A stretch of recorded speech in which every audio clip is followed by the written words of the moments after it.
There's a place not far from my house where a small stream has been cutting through this desert for millions of years. For me, it's just a tangled pile of fallen branches. But for my sons, Zizou and Vaseko, it is a magic castle.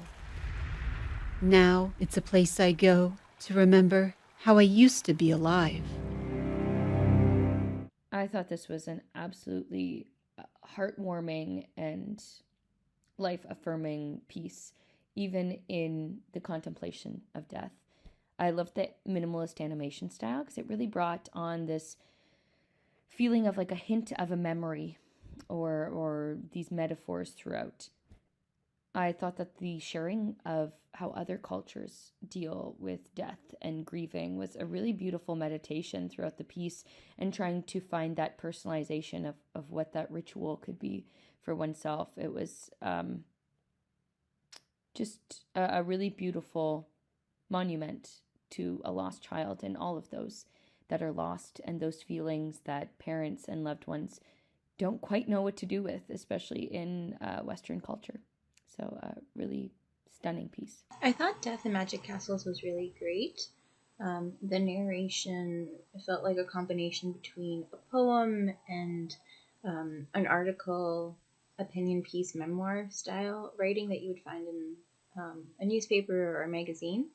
And I thought it paired really well with the sort of cartoon themed and almost kind of like those TED Talk style animation videos. So I thought it was really great, a really wonderful, meaningful reflection and message that was shared. And I think the animations really lent themselves to the message in the narration. The cinematography, well, the animation cinematography is truly inventive, and would recommend both those who are interested in topics of life and death, but also the craft of using animation to express emotion will enjoy this film. I thought this was really, really beautiful. I thought it was a really kind of beautiful tribute, and I loved the animation. I loved the storytelling of it, that it really was a personal story, and, that's how it was being presented, and I just thought it was really lovely. Obviously, it's a terrible story, but it was presented in such a beautiful way, and I think tribute is the best word, and that is what really came across to me. I thought that Death and Magic Castles did a great job of designing a visual style, which I thought correlated well with the narration and story. I liked that our perspective was constantly shifting and changing, and I thought that fluidity lent itself well to the idea of this invisible magic that surrounds us. I thought that overall the story was incredibly heartfelt and brought up a really universal point for people who reside in the United States or Western cultures about how we deal with death. And I think this film also brings up the idea of creating our own traditions when we feel that the traditions our culture has do not serve us. And having the freedom to do that, I think, is something really interesting to explore in relation to death and in relation to other subjects as well. This was a really somber but sort of inspiring piece at the same time. For the longest, since 2006, is anytime I heard the name Zidane, I would just think about the fellow who headbutted the other guy.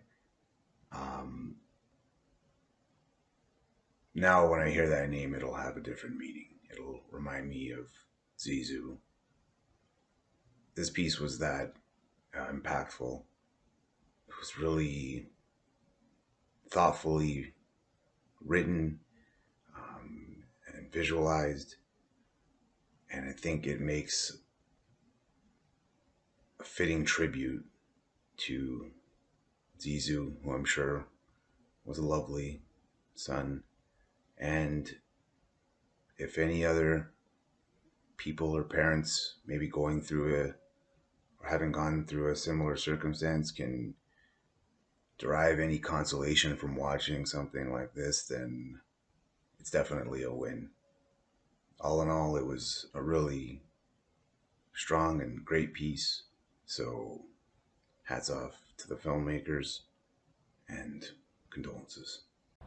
Death in Magic Castles was a really endearing piece. I think it was really, it was sad, but it was really touching to see this woman and how she reacts to the death of her son and hearing that pain, but also examining the relationship that we in the United States have with death in comparison to different cultures and their traditions, and coming up with her own way to memorialize her son and have that period of mourning, but also looking back and celebrating his life as well. It was a really fun story, or not fun story, but a really well done story.